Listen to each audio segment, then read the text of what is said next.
Good evening, Soros of Delta Sigma Theta Sorority Incorporated and friends that have joined us tonight for our conversation with Congresswoman Bonnie Watson Coleman. So before we begin, we're going to go through some house rules. And so, Sor Williams, can you go through some of the housekeeping rules before we get started? Good evening. All attendees are in listen-only mode. Please remember to stay muted and have your webcams off. Use the Q&A box at the bottom of your screen to ask questions to the panelists. Please don't put questions in the chat room. Attendees will be able to see all questions asked in the Q&A section. And just a note, this session is being recorded. Thank you.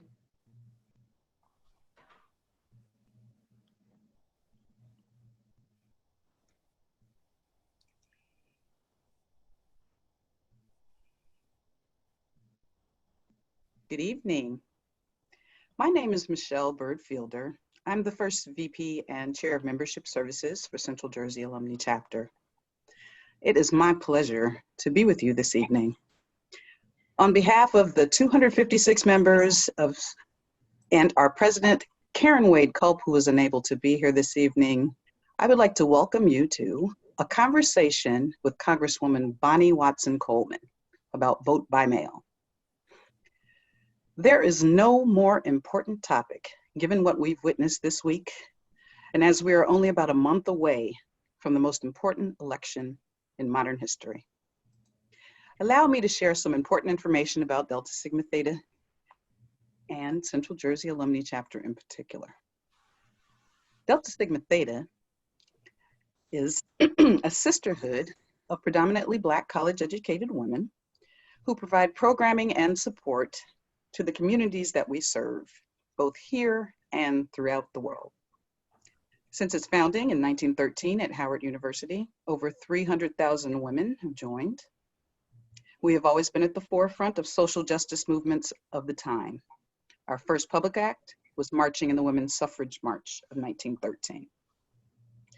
Central Jersey Alumni Chapter was chartered in 1975, and we are in the midst of celebrating our 45th year of serving Middlesex, Somerset, and Union counties.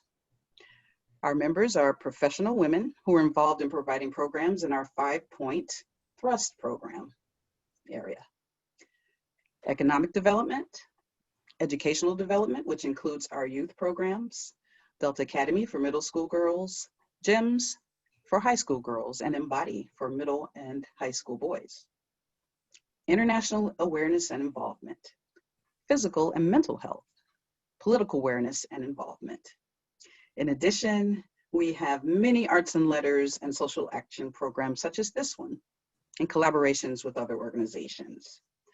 Just this summer, we provided over $8,000 in COVID relief, which included monetary donations to food pantries, iPad donations to hospitals, funds designated for PPE to senior citizens facilities. Of special interest to you may be our You Talk, We'll Listen town hall that's coming on October 20th, it's a Tuesday, where we'll be exploring the mental health effects of the COVID-19 pandemic on our youth. So we invite all parents, educators, youth service providers, and mental health professionals. Please come. We want to listen to what you have experienced so that we may be able to better serve you in the future. If any of these things have interested you, please check us out on our website, CJA-Deltas.org, or our Twitter, Instagram, or Facebook pages at CJA-Deltas. And having said that, consider yourselves warmly welcomed, and I will turn it over to our second VP and Chair of Program Planning, Sor Patricia Williamson. Thank you. You have to unmute. Thank you. Thank you so much, Sora Fielder. Good evening, everyone. I would like to also welcome you to our time with Congresswoman Bonnie Watson Coleman.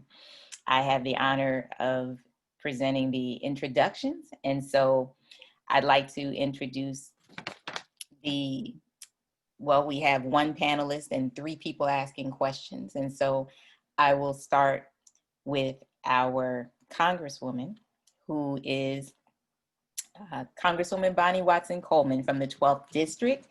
She is a native of New Jersey, born in Camden. She has her BA from Thomas Edison State College. Many of us met her through the New Jersey State Assembly, where she served from 1998 to 2014 and was the majority leader from 2006 to 2009. She was elected as a Democrat to the 114th and to the 2 succeeding Congresses from January 3rd, 2015 to present. Congresswoman Watson Coleman is a proud member of Alpha Kappa Alpha Sorority Incorporated, but always found time to greet us in Washington, D.C. at Delta Days at the nation's capital. We are so proud of her and all she has done and continues to do. I present to all of you, Congresswoman Bonnie Watson Coleman.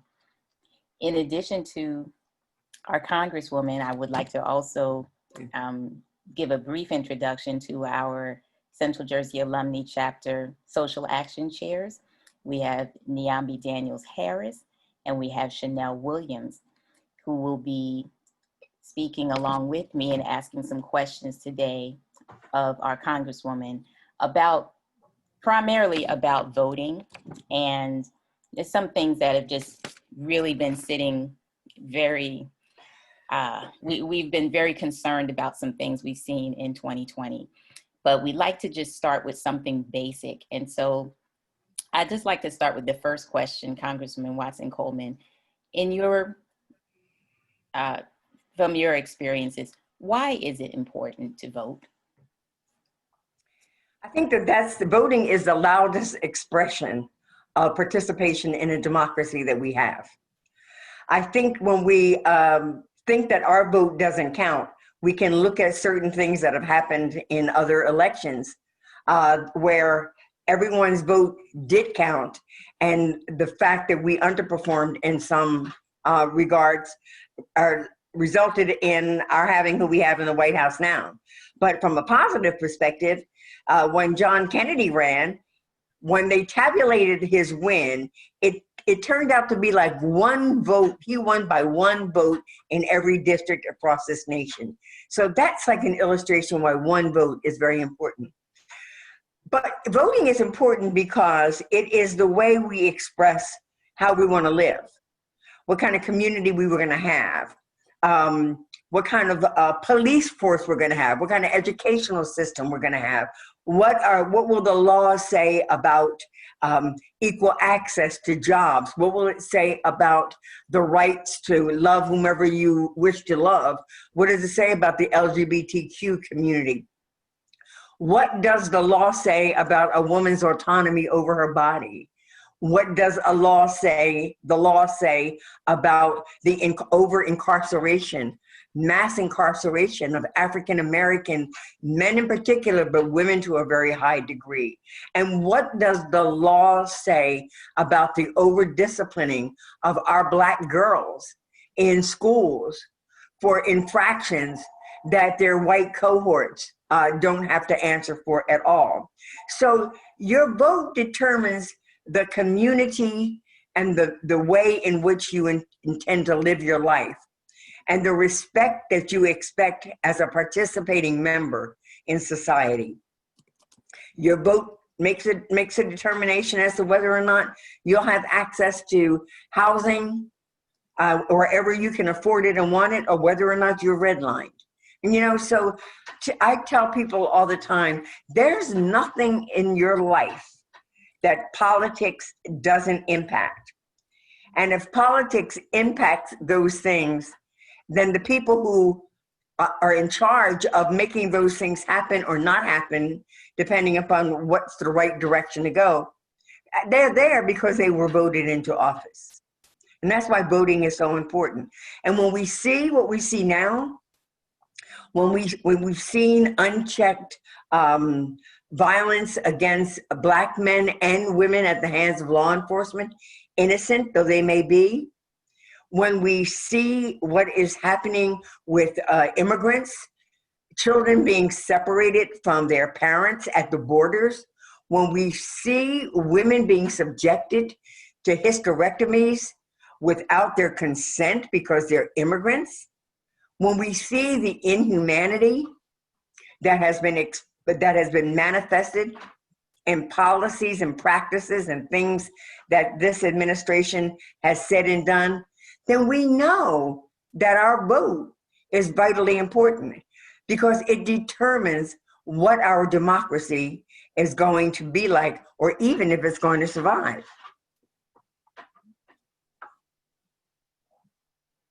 So everything that you said is so vital for the residents of the state of New Jersey. So the question is, where and how should the people or the residents of New Jersey vote this year?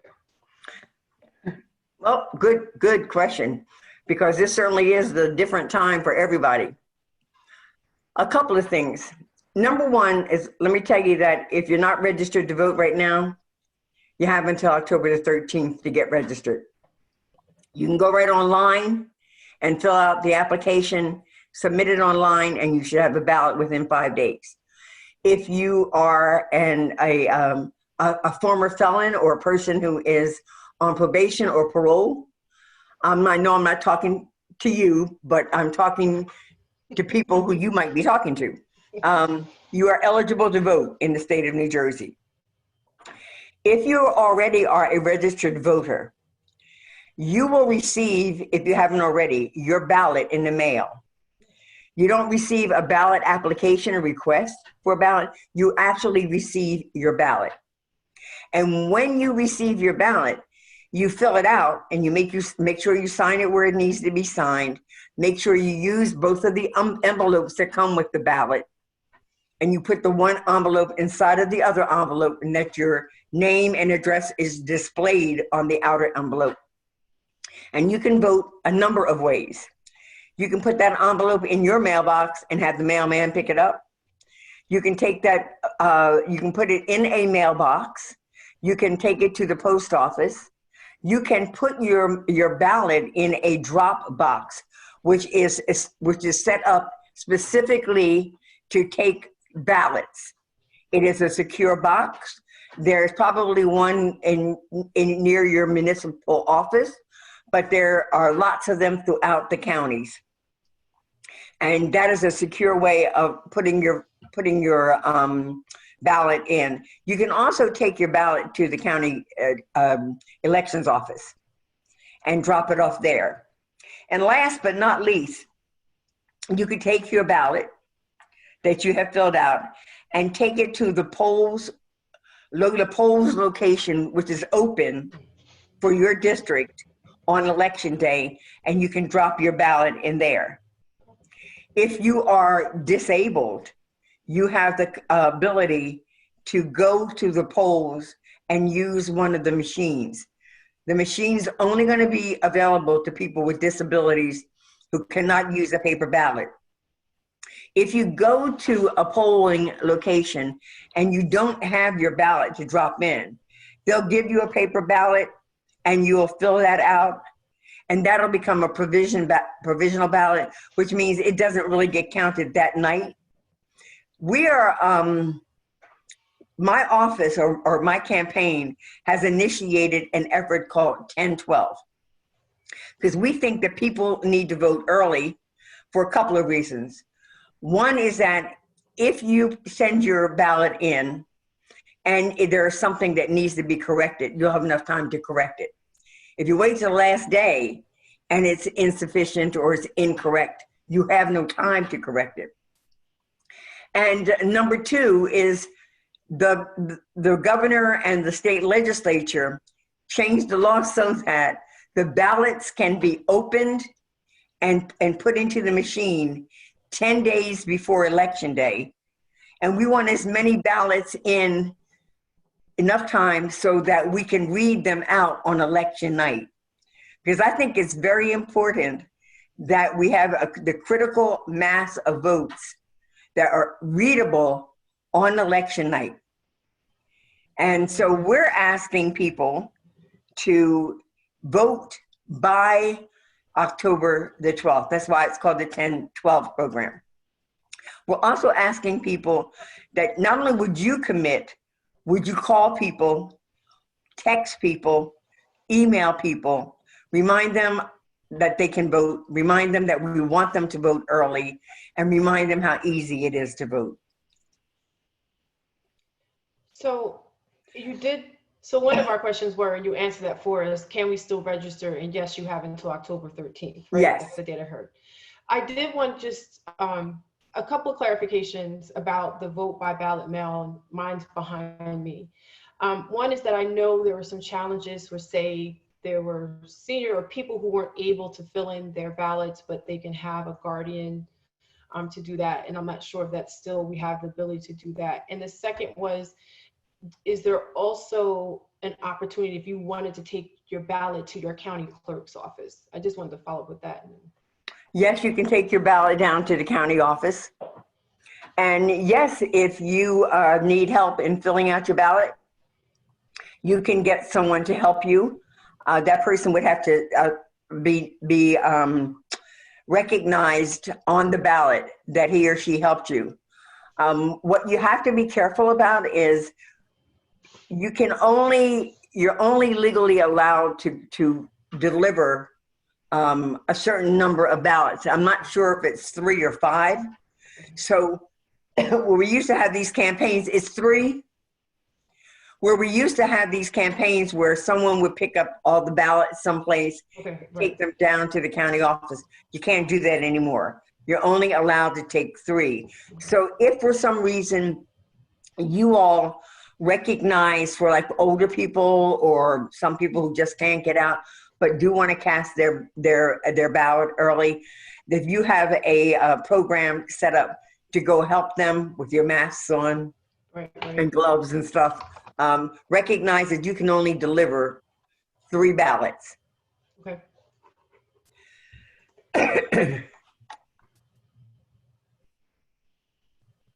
Sorry, I gotta unmute. So you talked about mail-in ballots. There's a lot of concern about the mail-in ballots. Is it safe to send your ballot through the United States Postal Service, and will it arrive in time? It needs to be postmarked by election day. So let's say you put the ballot in the mail on the 2nd or on the morning of the 3rd, and it gets postmarked. That'll be a legitimate ballot, but it won't be in the hands of the folks who read the election results for days. But it will be a legitimate ballot, but we don't want to have to wait weeks to know who wins this presidency, because this administration has already promised to use whatever tool it can to challenge every ballot that they can.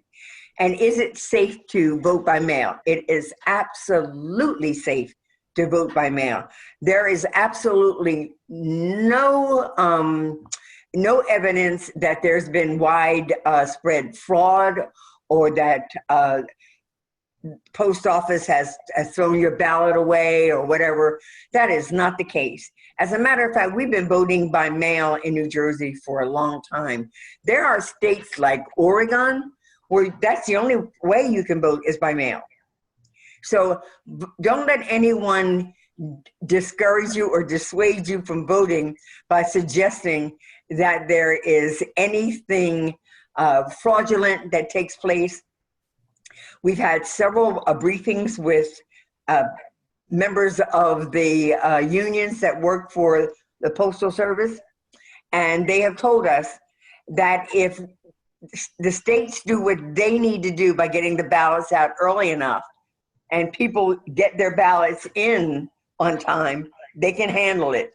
Even with all of the shenanigans that DeJoy has been hurling upon the post office, they can still do it. And as a matter of fact, a court case recently ordered DeJoy to restore all postal services to pre-COVID levels. So we put some stop to that nonsense. Thank you. It's a tough time. It is. It is. So what else should people consider when voting this year? Well, I think that I haven't seen my ballot yet. Mine has not come to me. I am waiting for it breathlessly because I want to go on Facebook, show you how I'm filling it out, and do that kind of thing. But there are 3 questions on the ballot. 2 have to do with veterans, and I think 1 might have to do with marijuana. So read those questions. 2 of them have to do with whether or not we support veterans' rights or access to resources for the veterans or for their families. And the other one has to do with what is your position on legalization of marijuana. So make sure you take a look at those questions. And if you got a question about them, call one of the campaigns and they will explain it to you, or call down to the county clerk's office and they will explain it to you. Or go on the website, the Secretary of State's website, and it'll be explained. So other than the 3 questions, I guess the other thing I want to say, don't get so excited that you're going to vote for the president and vice president to be Kamala Harris and forget to vote for the rest of us. Because the Senator Booker's on the ballot, and there's a Democratic column for members of Congress. Some of you probably live in my district and some of you may not. And then you've got some local people. And if anybody is here from Union County, you even got a sister who's running for surrogate. So encourage people to vote the whole ballot. Thank you, Congresswoman. I actually wanted to piggyback on the question, on what you just stated in terms of the 3 questions. I wanted to go back to question number 3, because that one, I know you don't have your ballot in front of you, but that one seems to be a little bit of a confusing one for people. It's about redistricting, and the high-level description of it says it delays the state legislative redistricting process and use of new districts if the census data is received after February 15th. So as you may know, we're still taking the census, which we didn't expect to be doing by the time we were sitting here today. But now that we are, one of the things that we're trying to do is not just move this portion of gathering data, but trying to move the time that it takes to analyze the data. So instead of giving it to the president on December 31st, there's an act.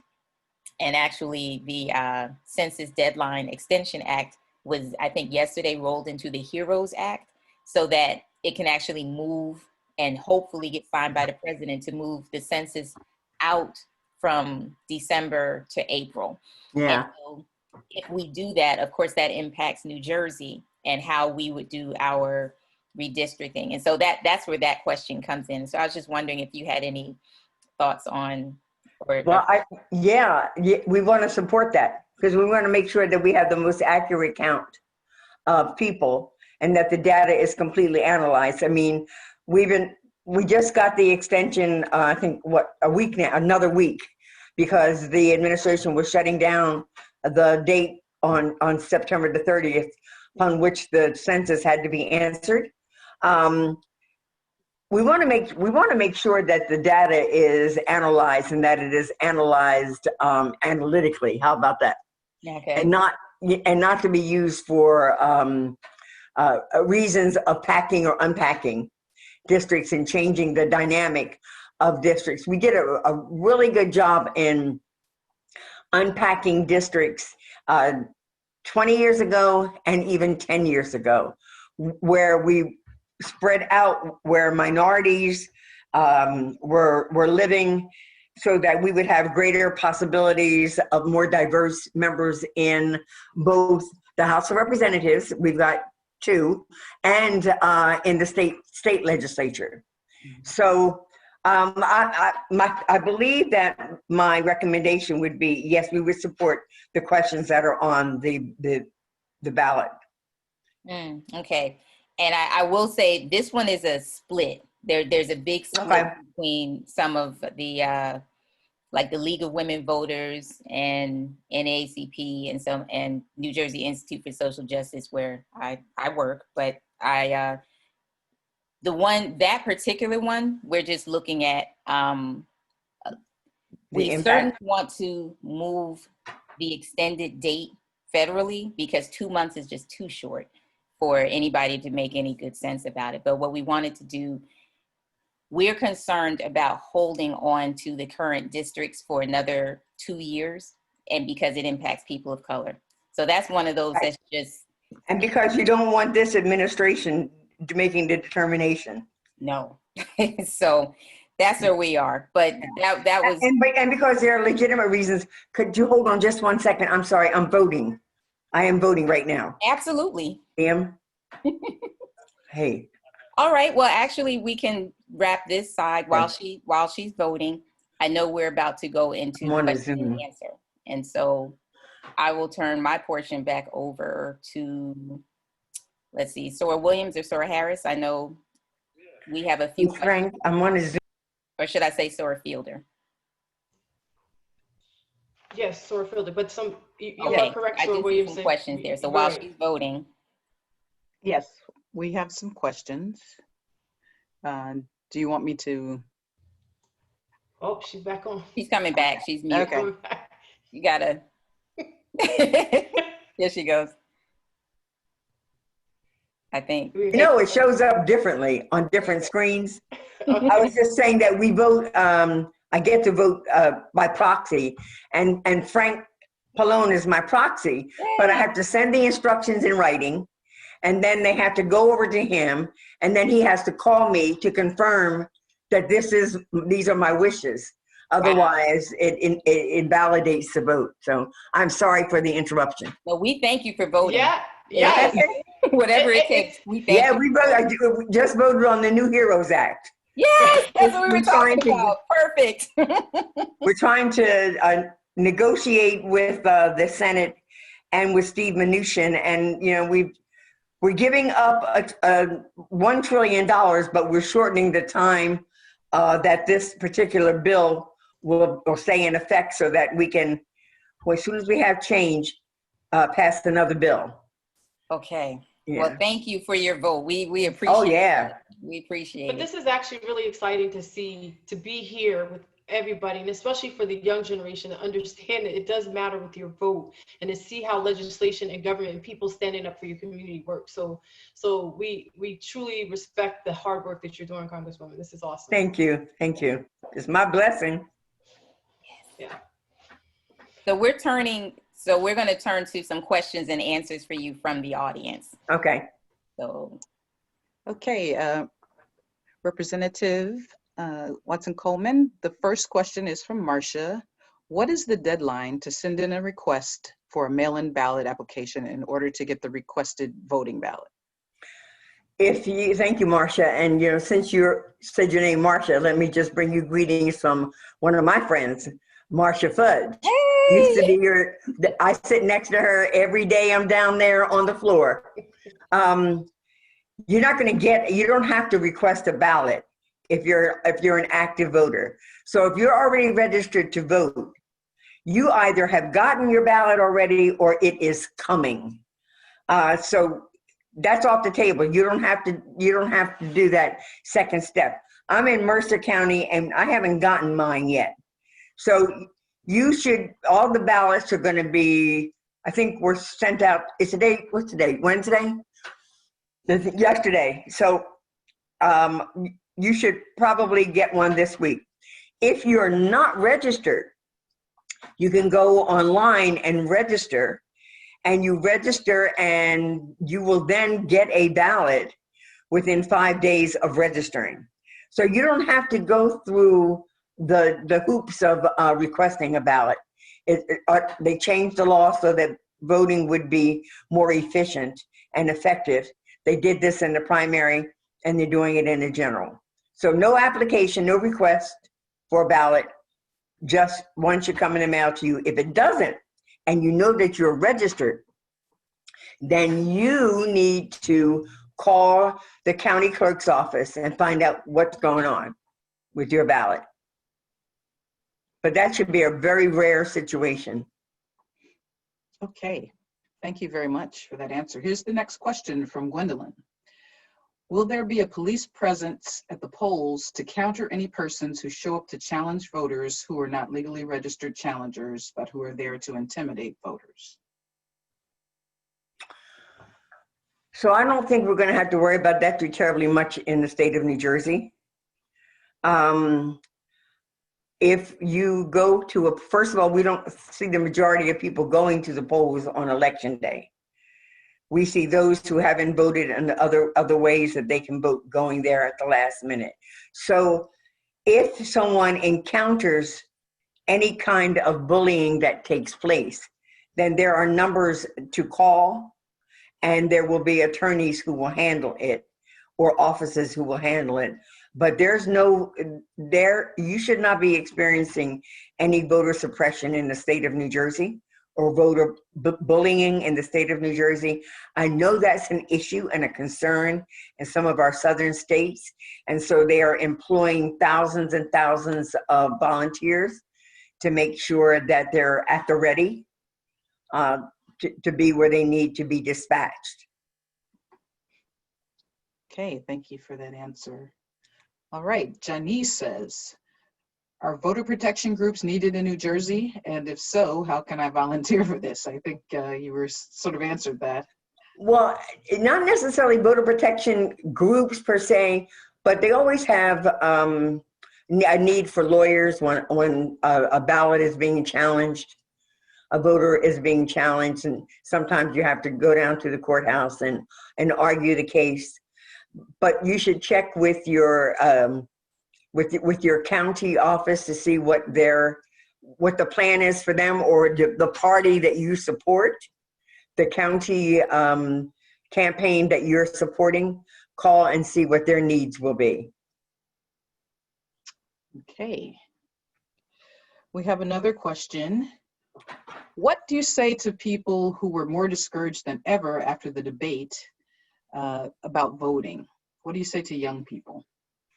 I say to young people that if you believe that that democracy is the form of government under which you wish to live, that if you believe that you should have unfettered access to voting and opportunities to work where you want to work, live in communities that are safe, if you want to make sure that you are treated with dignity and respect at the hands of law enforcement, if you want to make sure that you can drink the water and breathe the air, if you really believe that you don't want to live under a dictatorship, then you have to vote.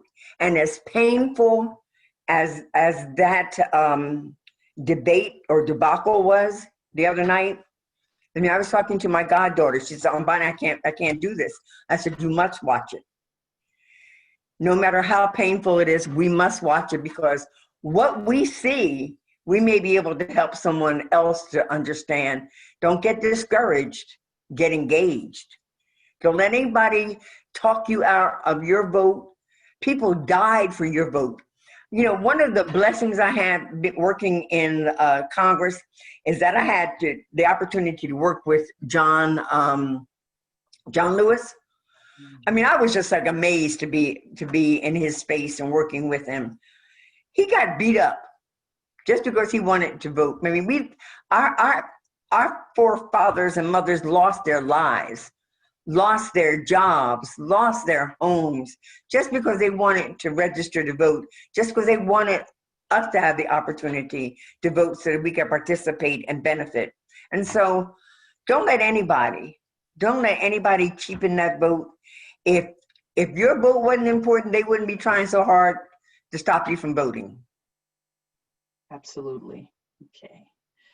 Okay, this is another question from Tori. Will we receive confirmation that our ballot has been received via email or mail if we turn in our ballots early? I don't know if you answered this before. But wow, you know what? I don't know if we proactively receive notice But once you turn your ballot in and you give them X number of days, you can check, you can call and make sure. But I tell you, Michelle, if you would check with my office, we'll get the answer to that question. I've not been asked that question, and I don't want to mislead. I know you can inquire as to the status of your ballot. I don't know if there's a mechanism to automatically say your ballot has been received. Okay, we certainly will. Okay, Marcia has a follow-up. Mail-in ballot applications will be handed out on Saturday, and Sora wanted to advise folks of the deadline date. I'm not sure what that is, because there are no applications. There's just ballots. You should receive it. Yeah. Your ballot should come to your home, right? Okay. All right. Thank you. You know, as soon as I get my ballot, because I just saw, I'm sorry, I'm cheating. I saw something in the chat room. And someone asked, could they record their voting on Facebook? Yes. I'm going to record my voting on Facebook so people can see how easy it is to vote. And then we're showing where to sign, what envelope to put inside of the larger envelope, you know.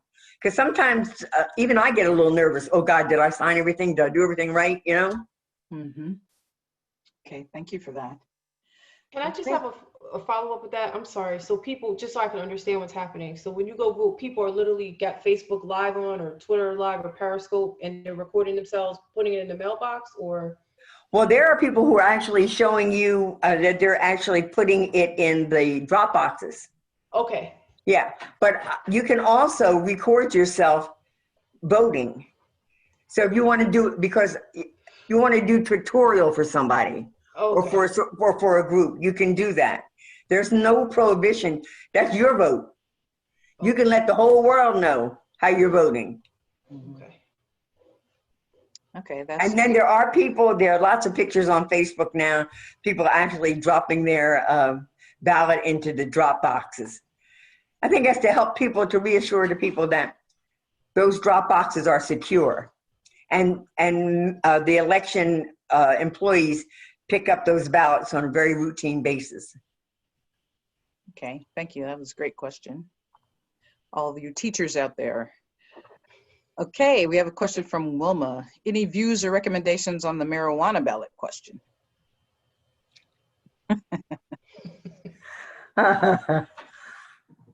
Well, I haven't read, is this the legalization or the decriminalization?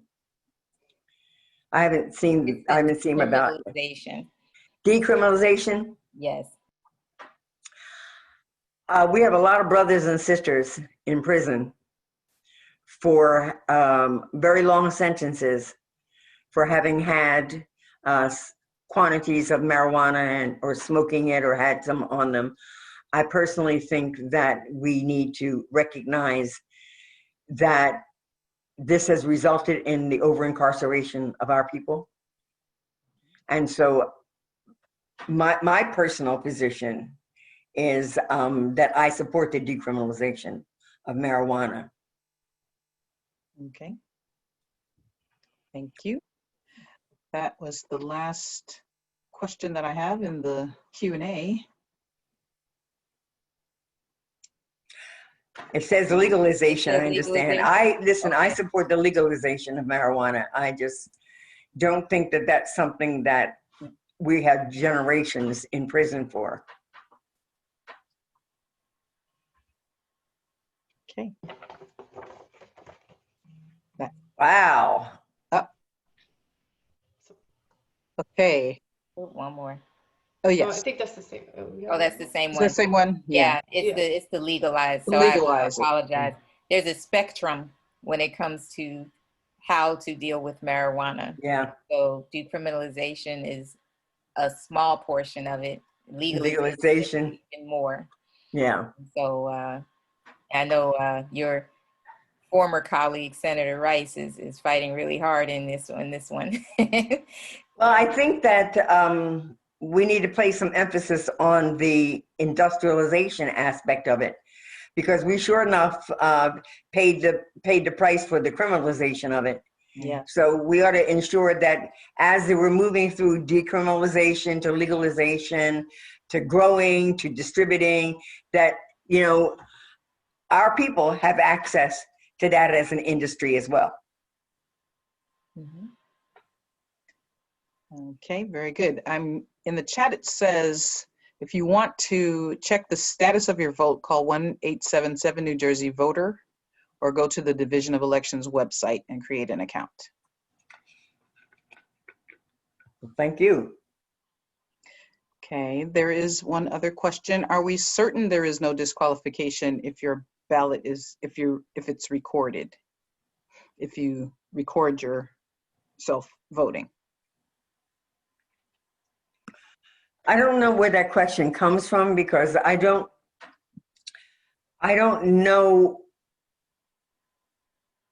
I've never been asked that question. Mhm. I don't think that there is. I will double check. Michelle, if you check with my office, but I don't think that there's a disqualification. It is your vote. You're not infringing upon anybody else's vote. You're not trading on anybody else's vote. You're not cheating on the vote. You're simply showing somebody how to vote and how you voted. Mhm. That's your vote. Okay, thank you. Okay, I don't have any more questions. Well, if we're at the end of our questions, then I just want to take us back to the 10-12 campaign. Mhm. It would be a beautiful thing to see that there's a critical mass of voting on or before 10-12. And I don't want anyone to think that their vote isn't important. If you look at things that happened in the battleground states in the last presidential election, the current president won because of something like 20-some thousand votes, less than 20,000 votes out of 3 states, 2460. Yeah, maybe a little bit more. We know that many, just 20,000 people in the whole state of Wisconsin, you know? Mhm. We're not making that mistake again. We're going everywhere we need to go. We've got a diverse ticket. We've got someone who knows how to govern, someone who is trusted with a very high position with Barack Obama in his administration. And we've got Kamala Harris, who's no joke, who knows how to govern, who knows how to prosecute, who knows how to legislate, and knows how to get things done with other people. The other night was so incredible to watch. It was unbelievable. There's no contest here among whether this current president is fit to be president. He has demonstrated his fealty to dictators and despots while he has turned his back on our friends internationally. Mhm. We have a lot of healing in our nation to do among one another. He refused to denounce white supremacy, and he equivocates every time the question is put before him.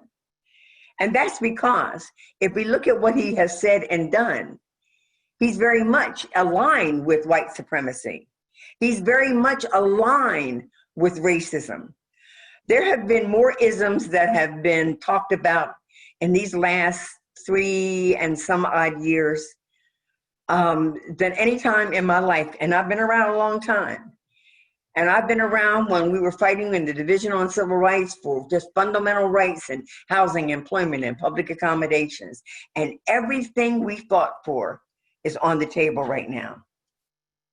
And if we don't go out and show what we expect of this country, then we will be living this for generations to come. So my 7-year-old granddaughter will experience difficulties and hurdles and obstacles that we thought we had already knocked down. That's not what I want for her. And I know that's not what any of you want for your children. And so I thank you for giving me this short window. We have in a another very timely question. time. Okay. Then I have one too. Okay.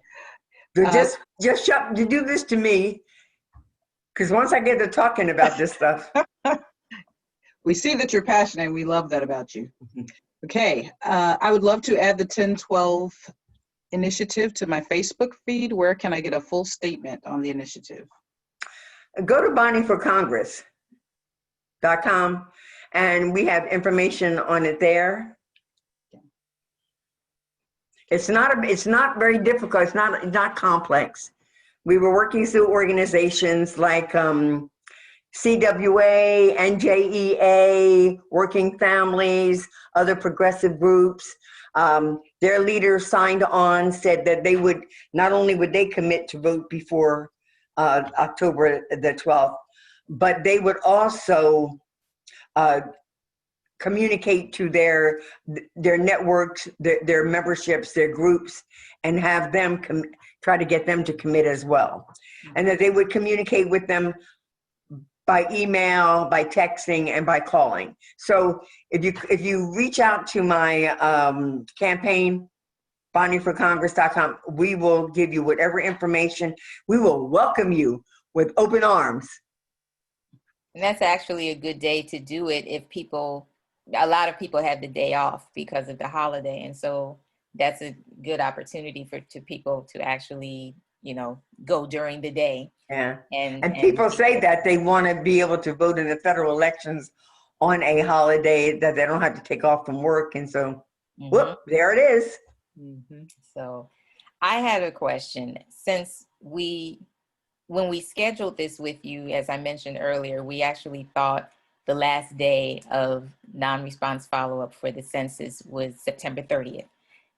As of this moment, as we're speaking, it's October 5th, although there's going to be a hearing tomorrow, and Judge Cole may say something differently. Could you since we're recording this for others later on, could you please give us one more final pitch about the importance of Census 2020? Oh, God, yeah.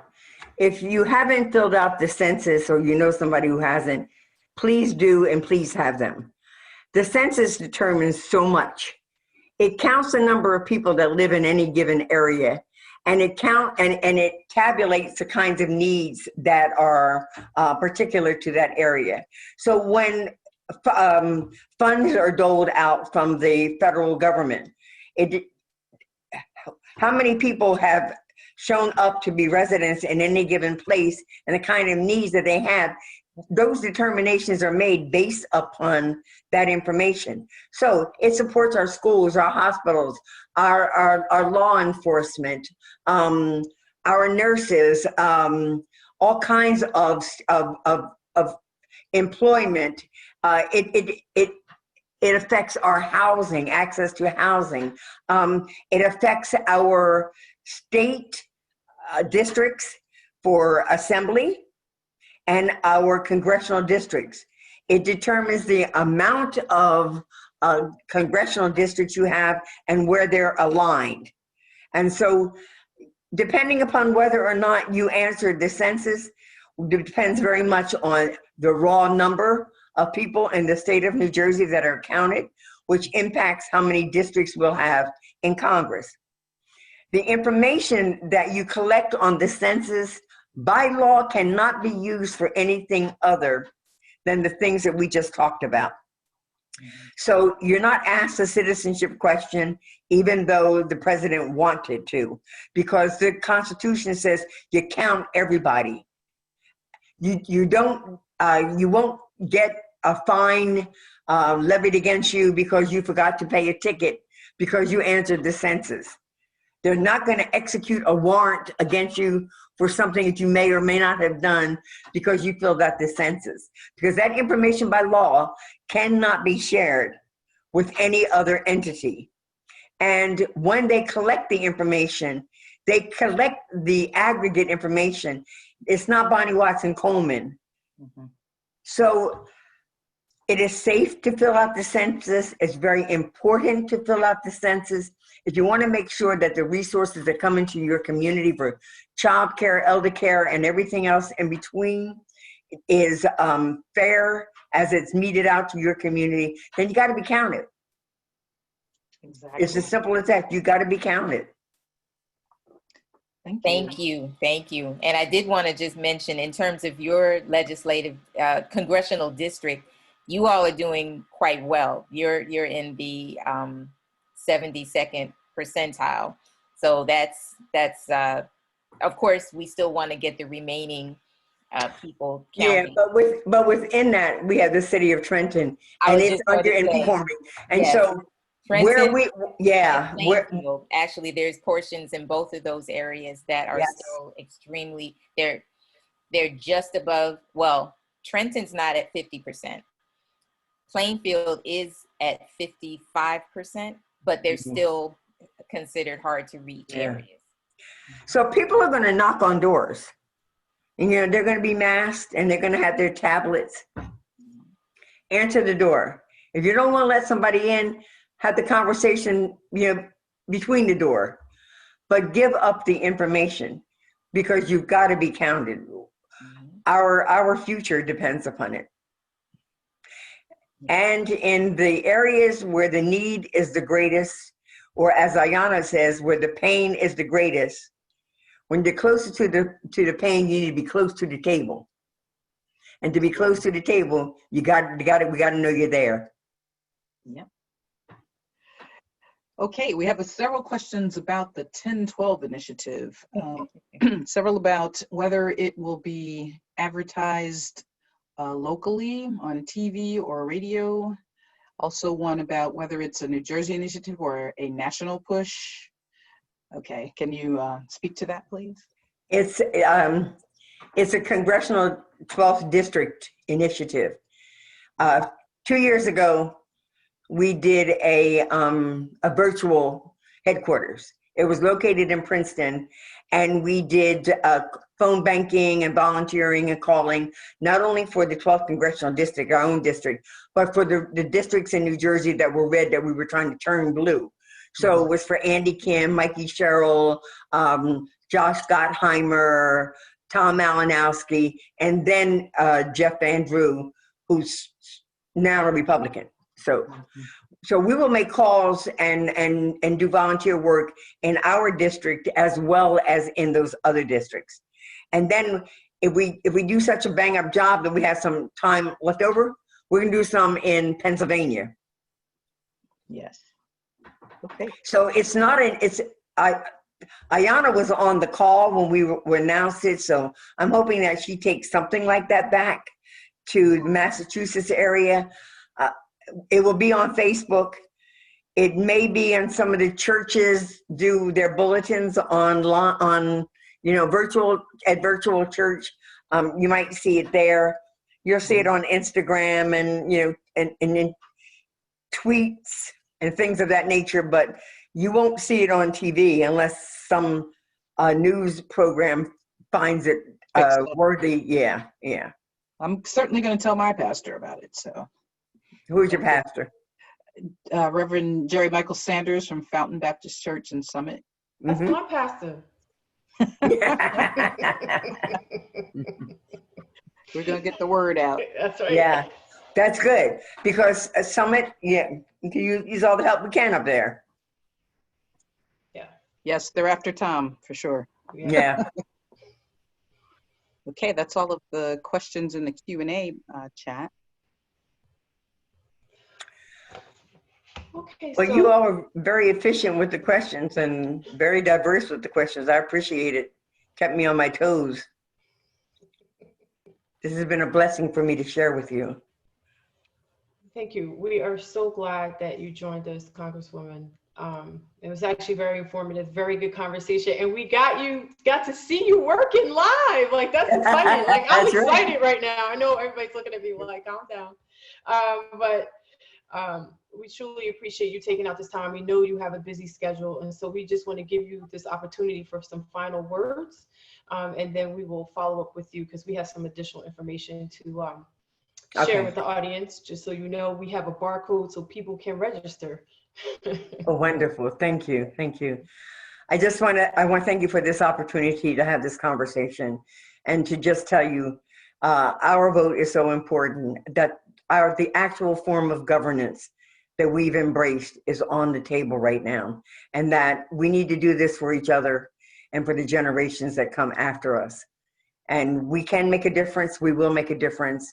And we see the possibility of places like South Carolina, Arizona, North Carolina, Georgia, where we have opportunities to bring progressive and minority candidates into both the House and in the Senate. And God knows we need to be moving in a different direction for everyone. So thank you. God bless you. Be well, be safe, be masked, and safe distance. Thank you so much. Welcome. Bye-bye.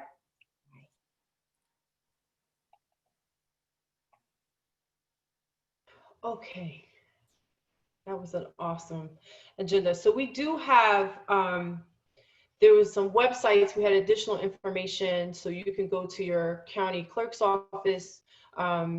This is for Union County, Middlesex County, and Somerset County, which we service. If there's any concerns or information, or even the fact that you want to drop off your ballot, we put that up for you, and we will send this information out to the attendees. But most importantly, vote. We are doing this so you can vote. And what we have done, if you guys are not registered, I saw some questions or people in the comment chat, you can take your cell phone right now and point at that barcode, and we'll take you so you can register to vote. And we're going to emphasize that, especially since Congresswoman and her team and other congressmen are pushing 1012, right? So we all want to be registered and have everything in by October 12th. So again, I really am very grateful for the Congresswoman. Thank you so much, Sora Fielder, Sora Williamson, Sora Williams, our IT team, CJA's award-winning IT committee. Thank you so much for your support. This was such a very empowering, powerful conversation. Sora Williams, is there anything you would like to close out on?